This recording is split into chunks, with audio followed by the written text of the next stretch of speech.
Bom, olá a todos. Nesse vídeo nós vamos trabalhar sobre o contexto de contadores assíncronos, tá?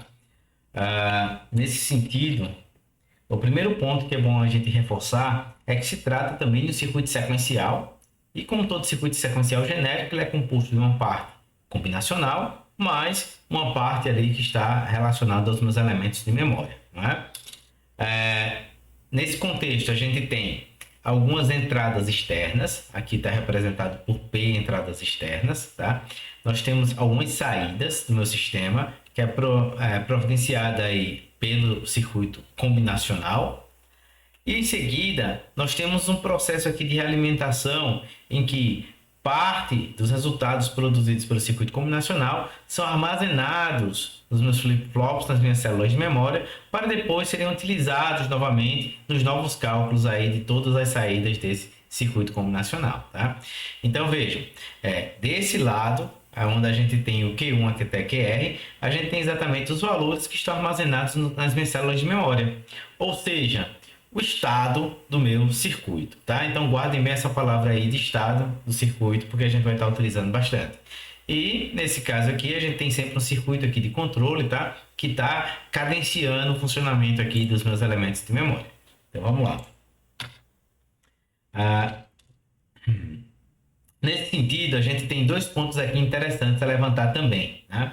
Então veja, a gente pode, né, ter uma parte do meu circuito combinacional que ele vai produzir minhas saídas externas do circuito a partir das entradas externas e do estado atual, assim como a gente tem uma parte do meu circuito combinacional que pode estar ali atuando para providenciar, né, calcular o próximo estado. Notem que são os sinais que eu estou colocando como entrada dos meus elementos de memória, né, a partir do estado atual e dos sinais externos.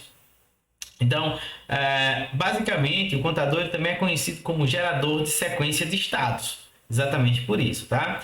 O estado é o que eu tenho armazenado nos meus elementos de memória. E se eu pensar, por exemplo, na utilização de dois elementos de memória, dois flip-flops, eu tenho quatro estados possíveis, que seria 00, 01, 10 e 1. Não é verdade? Então, o número de estados ele vai ser denominado módulo desse contador, tá? A depender exatamente desse ciclo aqui que a gente vai estar representando como um ciclo de contagem. Então, a cada pulso de relógio, o que vai acontecer com esse circuito basicamente é que ele vai realizar uma transição de estado. Ele vai mudar o estado de acordo com a sequência pré-estabelecida, tá? E essa sequência pré-estabelecida como? A partir dos cálculos que o meu circuito combinacional vai realizar para providenciar ali as entradas dos meus elementos de memória, né? Então, aqui nesse caso, a gente tem um contador de 2 bits que conta todos os estados possíveis, logo tem módulo 4. Tá? Então, se eu tenho 4 estados aqui, eu considero aqui que o meu sistema é um contador módulo 4, tá? E aí a gente pode começar a ter algumas classificações em relação a esses contadores, a organização desses estados, né? Então, veja, muitas vezes o contador ele não vai possuir no ciclo de contagem principal todos os estados possíveis, dada a quantidade de bits que eu tenho ali armazenados nos elementos de memória. Para esses casos, o diagrama de estados deve indicar o próximo estado para cada estado não pertencente também ao ciclo. Então vejam esse caso aqui. Nós temos 3 estados no ciclo principal, tá? É 0, é 1, é 2. Quer dizer que, olha, se eu estou no E0, no primeiro pulso de clock que acontecer, eu vou fazer a transição de estado para E1. Quando eu chegar no E1, eu vou fazer o próximo pulso de clock, eu faço uma transição para E2. E no E2, próximo pulso de clock, eu faço uma transição de volta para E0. Então, a gente tem aqui um contador com módulo 3, tá? E existe um outro estado, o meu E3, em que ele não faz parte desse ciclo principal de contagem. E a partir daí, a gente gera dois tipos de contadores. Um, que é o que está aqui na figura, chamado de contador bloqueante. Isso porque, se por acaso eu caio nesse estado E3, não adianta eu ficar dando pulsos de clock no meu sistema, que eu vou continuar preso. Do E3, vocês notam que eu volto para o E3, e volto para o E3, e volto para o E3. Então aqui eu fico indefinidamente. E eu preciso de algum sinal externo que me coloque novamente dentro desse ciclo de contagem, tá? Que pode, obviamente, ser planejado lá dentro da minha estrutura de contagem. Existe um contador que é chamado de auto-iniciante. Isso quer dizer o quê? Existe um ciclo de contagem principal. Você pode observar aqui que isso aqui forma um ciclo de contagem. É 0, é 1, é 2, é 0, é 1, é 2 e assim por diante. Mas, caso, né, seja na inicialização, seja por algum outro motivo, o meu sistema ele caia no estado E3, né, basta um pulso de clock para que a transição aconteça e eu retorne ao ciclo de contagem principal. Tá certo? Então, toda vez que for possível, né, eu cair num estado fora do ciclo de contagem, mas após um ou alguns pulsos de clock, eu retornar automaticamente para o meu ciclo de contagem, isso é tido como contador auto-iniciante. Tá certo? Então, são duas definições aí bem simples, mas que é importante ter em mente. E os contadores eles podem ser classificados de acordo com a sequência de contagem dada por algum código binário em particular. Por exemplo, né, eu posso ter contadores binários. Isso quer dizer que a sequência de estados que vai ser gerado vai ser exatamente o código binário padrão, né, o código binário puro. Então, por exemplo, se eu tenho de 2 bits, eu vou ter do 00, vou para o 01, depois vou para o 10 e depois vou para o 1. Isso se eu estou considerando a contagem crescente. Né? Mas, obviamente, eu posso ter esse código também de forma decrescente. Tá? E um contador não binário, que seria um contador que vai gerar uma sequência qualquer definida pelo projetista. Então, eu tenho algum código como o código Gray, que não pertence ao ciclo de contagem, né? Binário puro, mas que eu posso projetar o meu circuito, eu posso projetar o meu contador para gerar esse código a cada pulso de clock. Isso quer dizer que, por exemplo, no sistema binário puro, onde eu teria em 3 bits, né? 000 para o 001 para o 010, né? No código Gray, eu teria do 000 para o 001, depois para o 011, tá? Então, a cada pulso de clock, eu vou estar fazendo a transição de estado seguindo essa sequência de contagem aí que foi definida pelo projetista. Obviamente, eu posso gerar outras sequências, sequência qualquer, tá, pessoal? Não precisa exatamente ser um código conhecido, pode ser algo que simplesmente tem a relação direta com a aplicação do meu sistema. Um exemplo seria que vocês quisessem, né, tivessem um código, por exemplo, que relacionasse uma palavra binária a uma determinada letra, que vai ser colocada no display de 7 segmentos, tá? Então, você tem lá todas as relações de letras possíveis no alfabeto, de um lado, e os códigos binários associados do outro, e você vai gerar uma sequência de contagem que gere uma palavra, que gere uma frase, né? Então, notem que isso aí pode ser, obviamente, colocado, tá? Tem maiores problemas desde que a gente consiga estabelecer uma metodologia de projeto para esse tipo de circuito, que vai ser um assunto posterior aqui no curso. E a gente também pode ter uma classificação direta em relação ao sentido de contagem. O contador ele pode ser crescente, pode ser decrescente, né? Ou pode ser reversível. Ou seja, a partir do sinal de controle, ele conta de forma crescente ou conta de forma decrescente. Temos várias aplicações para os meus contadores, eu coloquei uma delas, né? Então, obviamente, ele é um gerador de sequência. Isso quer dizer que ele pode ser usado para gerar continuamente a sequência de estados correspondente ao ciclo de contagem. Tá? Então, passar uma mensagem, passar um dado, né? Entre diversas outras aplicações, cadenciar um determinado processo industrial, o controle de um determinado processo industrial. Tudo isso pode ser feito a partir de uma sequência de estados que vão sendo gerados, né? Para permitir que esses estados sejam gerados na sequência definida também pela planta industrial. Então, pode ter um contador de eventos, onde eu posso usar para contar continuamente o número de pulsos igual ao módulo do ciclo de contagem. Então, imagina uma linha de produção em que vocês têm as peças passando ao longo do tempo e que o meu sistema vai simplesmente contando e contando e contando. Isso pode ser feito com um circuito simples como um contador, né? E eu tenho também o divisor de frequência, em que a gente vai observar, né, que o contador normalmente ele pode ser usado para gerar um trem de pulsos com frequência de valor igual ao resultado da divisão da frequência do trem de pulsos aplicada à entrada de relógio pelo módulo de ciclo de contagem. O que é que isso quer dizer? Ora, imaginem que vocês façam um ciclo de contagem de 4 estados, tá? Eu vou poder usar esse contador para, obviamente, gerar essa sequência de estados. E aí eu posso dizer, toda vez que chegue no estado 0, gere um evento. tá? Então, note que a cada quatro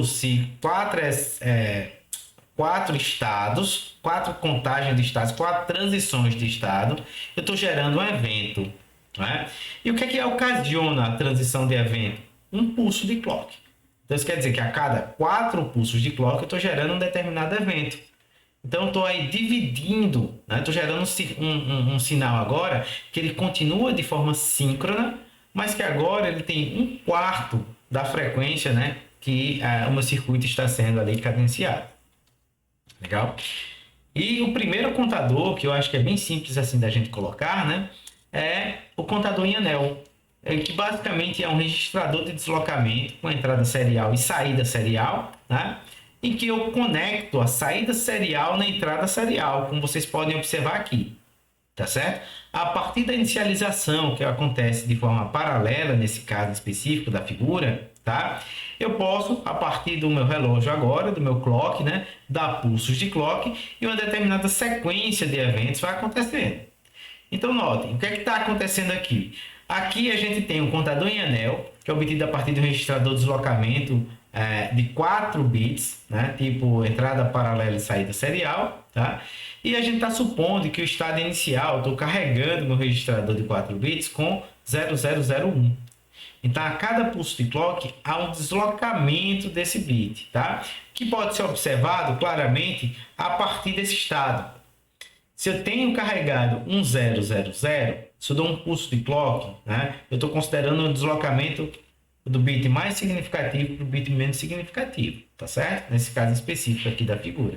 Então, do 1000, eu estou indo para o 0100, mais um pulso de clock eu chego em 0010, mais um pulso de clock eu chego em 0001. Só que o que é que acontece? A minha saída serial ao último está conectada na entrada serial, que vocês sabem que está no primeiro flip-flop. Eu vou desenhar aqui já para vocês. Então, desse estado, eu venho novamente para esse, tá? Então, para facilitar um pouco a visualização do que está acontecendo aqui, o sistema, né, em questão, ele é composto de 4 flip-flops, tá? Do tipo D nesse caso, tá? Para facilitar, né? Então, tem DQ3, né? D2, Q2, D3, Q3, D1, Q1 e D0, Q0. D0, Q0. Como todo sistema síncrono, como todo registrador, tá? O meu sinal de controle aqui ele é compartilhado. Então, vocês sabem que a gente tem isso aqui conforme nós vimos nas últimas aulas, tá? E para realizar esse tipo de deslocamento, a gente tem um registrador com essa característica, onde aqui eu tenho claramente minha entrada serial e aqui eu tenho minha saída serial. E o que aconteceu lá nesse sistema? Ora, minha saída serial ela foi conectada lá na minha entrada serial, tá? E ao se fazer isso, obviamente, esse deslocamento agora, toda vez o bit que eu estou em Q0, ele passa a estar presente na entrada D3 e vai ser recebido, vai ser gravado em Q3 após o pulso de clock. Isso quer dizer o quê? Ora, se eu tenho inicialmente o estado 00001, né, como a gente tinha lá na figura, tá? Esse 1 está presente aqui, olha. Isso quer dizer o quê? No pulso de clock, o que vai acontecer é esse 1 vai ser lido e vai ser salvo em Q3. Esse 0 que estava em D2 vem para Q2. Esse 0 que estava em Q2 vem para Q1. O que estava em D1 vem para Q1. E esse 0 que estava em D0 vem para Q0. Resumindo, eu teria o seguinte estado: 1, 0, 0, 0. Então, é exatamente aquela transição de estados, né? Apenas para facilitar um pouco aí a visualização de vocês. Então, desse estado aqui inicial, tá? Eu tenho uma setinha para indicar que eu estou inicializando aqui. Eu dou um pulse clock, eu venho para esse e depois sigo aí com o deslocamento, conforme nós vimos nas últimas aulas, tá? E aí, nós temos diversos circuitos que variam seus estados obedecendo a uma determinada sequência. São esses contadores, né? Então, eles são empregados em contagem, divisão de frequência, medição de frequência e tempo, geração de formas de onda, isso é interessante, tá? Conversão analógica digital, Isso também é uma outra aplicação bastante interessante. E, finalmente, aqui a gente vai entrar em duas divisões. Tá? Alguns contadores vão ser chamados de síncronos e alguns contadores vão ser chamados de assíncronos. E o que é que distingue os dois? O meu sinal de controle, o meu sinal de clock. Então, nos contadores síncronos, o sinal de controle, o sinal de clock, de relógio, ele é compartilhado entre todos os elementos de memória. Enquanto nos contadores assíncronos, isso não acontece. Tá? Então, vocês vão ver aí as características de projeto de cada um deles. Basicamente, nos contadores assíncronos, que são é o primeiro assunto aqui dessa série de vídeos, os flip-flops não possuem entradas de clock em comum. Então, a entrada de clock ela se faz apenas no primeiro flip-flop. E depois, a partir da sequência que eu desejo, eu gero os demais clocks, eu gero as demais entradas de clock, tá? Para os outros flip-flops. Então, alguns dos circuitos contadores assíncronos são contadores de pulso, de década, sequencial de 0 a n, assíncrono decrescente, crescente e decrescente. Vários desses circuitos aqui a gente vai ver aí na série de vídeos dessa semana, tá?